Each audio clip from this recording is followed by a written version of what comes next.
والكهرباء قطعت. احنا هنحرك الاسانسير يدوي شويه. اول حاجه هتتعمل لازم تفصل الكهرباء، يعني ممكن الكهرباء تيجي وهو بيتحرك تبقى مشكله.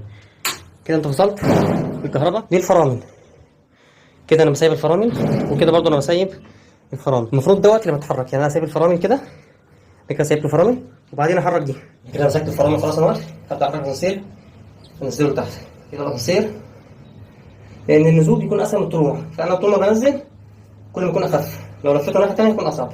الاسانسير بيتحرك بسهوله كده لان انا عامل الفرامل، لو فكيت الفرامل مش هينفع يتحرك خالص، لازم ادوس على الفرامل كده وانا كده عمال انزل الاسانسير.